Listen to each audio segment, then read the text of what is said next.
Jadi terus diajak. Setelah terus maksimal kita ajak dan masih tetap tidak mau, malah balik memusuhi, maka kita berlepas diri. Gitu kan Ibu ya. Kemudian kalimat kami ingkari kekafiranmu, maksudnya agamamu dan jalanmu, dan telah nyata antara kami dan kamu permusuhan dan kebencian buat selama-lamanya, maksudnya telah disyariatkan permusuhan dan kebencian antara kami dan kalian selama kalian tetap kafir. Selamanya kami berlepas diri dari kalian serta membenci kalian. Nah itu. Jadi apakah Islam mengajarkan kebencian? Iya. Padahal apa? Padahal kekufuran.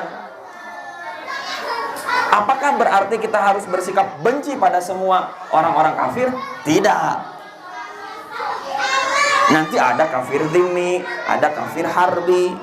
Kita harus pahami konteksnya. Kalau kafir dhimmi itu adalah orang-orang di luar Islam yang bertetangga, baik, dekat dengan kita, tidak ada niat busuk apapun di belakang kedekatannya itu. Semuanya berjalan seperti halnya manusia biasa gitu kan Ibu. Sebagai tetangga, ya udah, itu bukan yang harus kita musuhi. Yang harus kita musuhi adalah orang-orang kafir yang memerangi dan memusuhi Islam. Begitu nanti ya.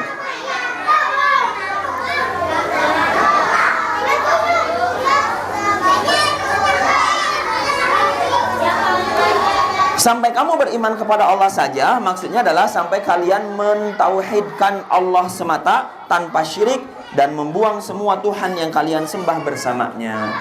Jadi sampai kamu benar-benar keluar dari kekafiran, keluar dari kesyirikan, baru kita bisa kieu tah gitu Pak. Kalau kamu masih pada kekufuran, pada kemusyrikan, ya begini berarti kita, nah gitu kan ya. Kumaha tuh ngajelaskan aja, astagfirullah. Ini akibat kebodohan, jadi menjelaskan pusing gitu. Gitu kan Bu. Soalnya kalau sudah membahas tauhid, musuh kawan selesai. Nggak ada kompromi. Musuh kawan selesai. Benar salah selesai. Hitam putih selesai. Kalau bahas tauhid itu begitu. Ya. Kenapa? Karena ini kerangka berpikir kita. Kerangka berpikir beda dengan cara menyikapi. Hati-hati Ibu, hati-hati. Ini habis soalnya gini kan Ibu ya. Pengalaman saya kalau sudah mengajarkan tauhid, apalagi ke anak-anak SMA, anak-anak muda, Abi pernah ada kasus ngajarin tauhid, muridnya maju, "Akang, Abi siap mati." Kela. Sieun saya oke kela. Dia ngaharewos, "Akang saya siap mati, saya sudah paham Islam." Sabar. Kamu masih kelas 2 SMA, sabar.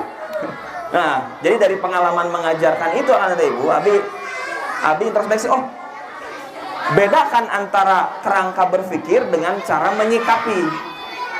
Maka kerangka berpikir kita harus hitam putih. Cara menyikapinya tidak hitam putih. Ada tadi apa? Mudahanah. Ada tadi apa? Mudaroh. Ada juga permusuhan dan kesetiaan. Nah, cara menyikapinya kita harus paham juga. Makanya, kalau akan kata Ibu lihat bagaimana Nabi berdakwah di Mekah. Nabi berdakwah di Mekah itu tauhid, adab, tauhid, akhlak, tauhid, adab, tauhid, akhlak. Begitu. Lihat bagaimana surat-surat Makkiyah. Isinya akidah, adab, akidah, akhlak. Itu semua. Nggak banyak ritual-ritual ibadah di Makkah. Sholat saja baru diwajibkan di tahun ke-10. Jadi selama 10 tahun sebelumnya sholat itu tidak wajib. Jadi dari usia Nabi 40 sampai 50 bagi umat Islam sholat itu belum wajib. Kan gitu. Sholat kan baru diwajibkan setelah apa? Setelah Isra Mi'raj. Betul kan? Isra Mi'raj terjadi di tahun ke-10 kenabian. Berarti selama tahun pertama Nabi berdakwah sampai tahun 10, pendeknya ilmu kita, sholat belum wajib. Apa yang paling diutamakan? Akidah, adab, akhlak. Akidah, adab, akhlak. Akidah, adab, akhlak. Karena kalau belajar akidah tanpa adab dan akhlak, wah kan tete itu. Ini tadi seperti anak muda tadi, habis siap maut, kela. Kela, maka maut, kela. Gitu kan. Jadi ini kerangka berpikir kita mana kawan yang harus kita setia, mana musuh yang harus terjadi permusuhan. Itu harus jelas dulu di pikiran kita. Sehingga apa? Sehingga nanti penyikapan kita pelajari berikutnya. Sehingga nanti pola pikir kita tidak mudah terganggu, terbawa arus. Nabi SAW mengatakan, umatku nanti akan seperti buih di lautan, terombang-ambing dan mudah meletup. Artinya apa? Umat Nabi di zaman kita ini akan mudah terbawa arus, bering ka dia, bering ka itu gitu. Kemudian apa? Kalau diuji sedikit, meletus imannya, sudah tidak ada bekas. Ini kenapa? Karena tidak ada penanaman tauhid yang kuat. Dari kecil sudah, kamu harus jadi hafiz Quran. Tidak ditanyakan, kenapa harus jadi hafiz Quran? Tidak ditanamkan, apa pentingnya jadi hafiz Quran? Tidak ditanamkan, apa keutamaan jadi hafiz Quran? Ada balasan surga, surga teh apa? Itu dilewat, karena aku udah hafiz Quran gitu kan. Nah itu ya. Jadi inilah pentingnya belajar akidah. Terus akan bikin rumah tahfidz. Bikin rumah tahfidz itu adalah pintu gerbang untuk mengajarkan tauhid.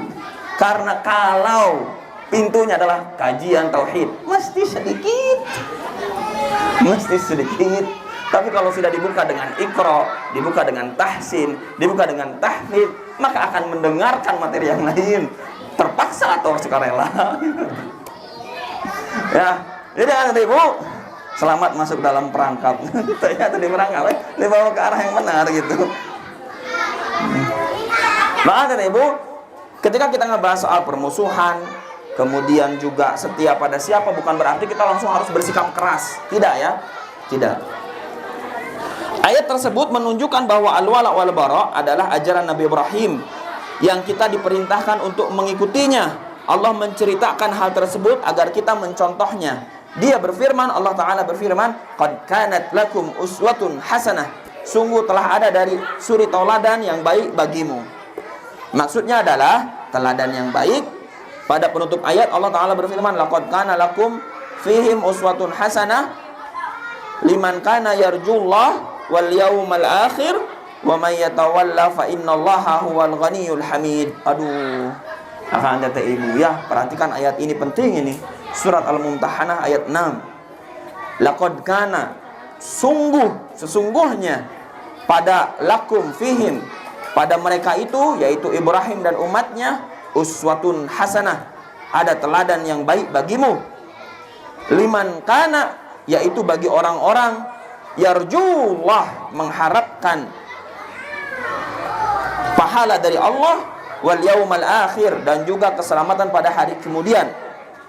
Wa man yatawalla, dan barang siapa yang berpulang, fa innallaha, maka sesungguhnya Allah huwal ghaniyyul hamid, yang maha kaya lagi maha terpuji. Akan kata ibu, maksudnya gini, kalau keyakinan akan kata ibu kuat, ikuti apa yang Nabi Ibrahim lakukan tentang kesetiaan dan permusuhan, maka akan kata ibu akan diuji. Saat akan kata ibu menyatakan pada keluarga, ini syirik, dijelaskan ini kesyirikan, kita teh sudah lembut menjelaskannya teh. Punten ibu, punten mama, abi teh ngaos. Ieu teh kanggo orok sapertos kieu teh teu kenging. Cicing karek gaduh anak hiji mah cenah tuturkeun we kumaha sepuh, nya teu kenging. Satu perlawanan mulai ada. Kebayang kan ibu? Kebayang? Sabar dalam jalan itu. Dilanjutkan, ibu tuh kayaknya kau mah jadi mantu teh meneh hese di bejaan teh ya. Wah, mulai ujian kedua. Itu terkait margi abdi teh hoyong menjaga murah kali supaya tidak jatuh pada kesyirikan. Kamu teh nyebut ibu teh syirik, ibu teh sholat tos naik haji gitu. Betul. Nah, siapa yang sabar dengan jalan itu? Akhirnya apa ujian berikutnya? Kamu punya istri terbenar, keluarkan istrinya. Sabar dengan jalan itu. Innallaha ghaniyyun hamid. Sesungguhnya Allah maha kaya lagi maha terpuji. Tenang. Ada Allah yang maha kaya. Kehidupan kita nggak sulit kalau kita memegang tauhid yang benar. Doa itu ya. Jadi sikap apa? Setia dan permusuhan dalam Islam juga diatur. Kemudian apa berikutnya? Sikap orang-orang Ansor terhadap saudara-saudaranya dari kaum Muhajirin. Tadi membahas soal permusuhan, sekarang membahas soal kesetiaan. Bagaimana kesetiaan yang dilakukan oleh orang-orang Ansor dan Muhajirin? Akan kata ibu, sabar sebentar, kita pelajari ada satu ayat dan satu paragraf penjelasannya. Karena ini penting. Nanti akan kata ibu, kalau setengah memahaminya, semua orang adalah musuh saya, gitu. Kalian adalah musuh Islam, padahal akan kata ibu nanti tamat belajar pahami dulu nih ayat ini nih. Quran surat Al-Hasyr ayat 9. A'udzubillahi minasyaitonirrajim. Walladzina tabawwa'u daral wal imana min qablihim yuhibbuna man hajara ilaihim wala yajiduna fi sudurihim hajatan mimma utu wa yuthiruna ala anfusihim walau kana bihim khasasah wa man yuqa syuhha nafsihi fa ulaika humul muflihun. Allahu akbar. Perhatikan, ada poin penting nanti di ayat ini. Surat Al-Hasyr ayat 9. Dan orang-orang yang telah menepati janji dan orang-orang yang telah menempati kota Madinah dan telah beriman yaitu Ansor sebelum kedatangan mereka yaitu Muhajirin. Mereka Ansor mencintai orang yang berhijrah kepada mereka yaitu kaum Muhajirin. Dan mereka Ansor tiada menaruh keinginan dalam hati mereka terhadap apa-apa yang diberikan kepada mereka yaitu kaum Muhajirin. Dan mereka mengutamakan orang-orang Muhajirin atas diri mereka sendiri sekalipun mereka dalam kesusahan. Dan siapa yang dipelihara dari kekikiran dirinya, mereka itulah orang-orang yang beruntung. Abi garis bawahi, akan kata ibu, kesetiaan kita kepada seseorang yang sama beriman kepada Allah adalah saat kita berbuat baik pada mereka, kemudian kita mengutamakan teman-teman kita yang beriman, mencintai orang-orang yang berhijrah di jalan Allah, kemudian kita memberikan kepada mereka sesuatu meskipun kita dalam kesusahan dan tidak ada keinginan yang lain di dalam hatinya selain apa-apa yang memang diberikan itu secara tulus, secara ikhlas, tanpa mengharapkan apapun. Semua dilakukan hanya karena bentuk ketaatan kepada Allah. Punten.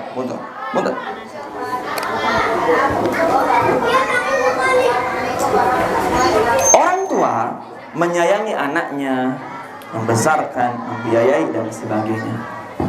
Ada keinginan tidak? Apa keinginannya? Keinginannya anaknya supaya berhasil. Keinginannya anaknya supaya sukses. Mungkin ada juga yang ingin agar nama dirinya sebagai orang tua terangkat dengan kebaikan anaknya. Tidak salah. Tapi bayangkan bagaimana kesetiaan yang dilakukan oleh kaum Ansor kepada Muhajirin akan tadi. Itu sudah level yang berbeda. Abdurrahman bin Auf datang, kamu nggak punya apa-apa, meskipun di Mekah kamu kaya, meskipun kamu di Mekah saudagar yang luar biasa hebat, tapi datang ke Madinah kamu tidak punya apa-apa. Saya diamanahi oleh Nabi sebagai saudara kamu. Maka ini yang akan saya lakukan. Rumah saya bagi dua, harta saya bagi dua, istri saya bagi dua. Gitu. Nggak masuk akan kata ibu untuk logika kita.